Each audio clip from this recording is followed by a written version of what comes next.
It's Lord of War 2006 again, and gonna do something new for the channel again, and kind of getting into the Glocks a little bit. Here's the first frame that I have purchased from the actual Glock store. So something new that I went to and I really enjoyed it. Check it out if you get the chance. It's in Nashville, Tennessee. Little in the an industrial area, but I've taken a couple, I think like a year or so, maybe a little more, to try to get up there because it's a little ways from my house. So I'm just not in the area. But I went over there and they had frames for $99. So I got this frame and maybe something else you'll see later. But it's really nice. I like it. What can I say? It's a Glock frame. So it's not going to be a completely Glock gun, but it will be a Glock build. Some people might say, oh, it's not a Glock because it's not a complete Glock. Well, that's like saying, I don't know, it's not an AR because it's not an AR, an Armalite. But this is a Glock to me, even when it gets done, regardless of what slide I put on it or anything like that. I'm going to enjoy it. I do currently have a Glock 19. It's going to be a little different. I'm going to take the mag out. But you've seen it in videos and all that. It's not going to look anything like this. This Glock right here is probably 12 or 13 years old. It pretty much was an everyday carry. I carried it all the time. You can see it's worn out on the edges up here and all that. But yeah, and has a little bit of a lighter trigger. I haven't noticed too many different things between. They're both Gen 3 frames. Just one's probably really old and this one's fairly new. The only thing I've seen difference between the actual, brand new and a decade old almost, 10 years or more. You can see on the actual, you can also see the color difference just from the skin rubbing in the pocket or on the side or wherever.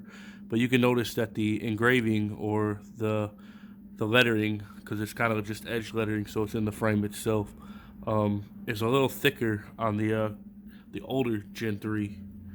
They're both 3 pins. You can see they're both got 3 pins. This one's a little dirty. It's got stuff all in the button, like where the roll pins or pins are for the block and trigger. It's a little dirty in there, but you can see the difference if we'll focus. Yeah, come on. I don't know why. There it goes. You can see the texturing there, and then the texturing there. It's a little bit bigger on this, like deeper, I could say. And then the molding area on the new one, look at the bottom of the trigger guard. See, it's smooth right here, and then you got like an injection mold, like little square tab there.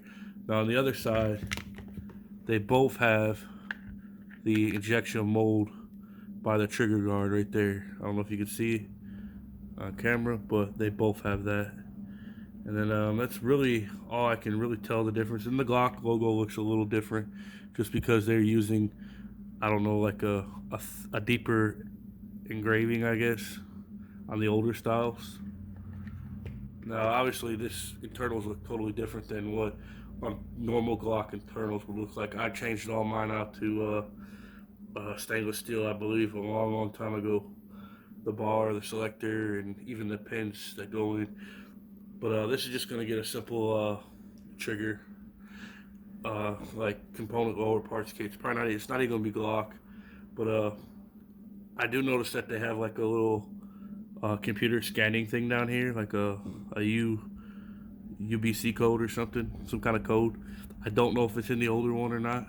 I'm not completely sure, but I can tell you that these tabs on the top right here, like they look a little thicker on the newer one, but that could just be worn from me using it. I know it ain't focusing very well. It looks a little thicker on the newer one. These little tabs right here. Wish this camera would focus a little better. I don't know why it's not. It's in and out. I don't know if the light's messing with it or what's going on. But yeah, getting kind of excited. If you want to just see the overall, it smooth with the Glock slide, obviously. I'm gonna put it back on my Glock. All right, and what can I say? Can't wait to venture down this road. I'm at least probably gonna have at least 3, maybe 4 projects with the Glocks now. So you can look forward to that to the channel. We're gonna do a few Glock handguns, especially since I've made a trip to the Glock store. Like I said, if you can do that, do it. They've got, I think, all the frames they had. I think they had maybe a 21, or I know they had the 19, the 17, the 26, and maybe a couple others. They were $99 a frame, which I think that's a pretty good deal, especially since I don't have to do anything. I can drive to get there, or if I'm in an area, I can stop by, throw 100 down, and get a frame, and then build it up later if I want. So that's a pretty cool idea. Similar to like building AR, you do it by yourself slowly, go on and go on. You don't have to do it all at once. Doesn't hurt the pocketbook. That's why I'm gonna kind of go with the Glock way now. I did it with some of the PSA AKs. I did it with the ARs, obviously. So now I'm gonna go on to the Glock because I can get frames and I know I can get slides. So this is Lord of War 2006. If you like the video, thumbs up. Any questions? Hit me up. Have a nice day.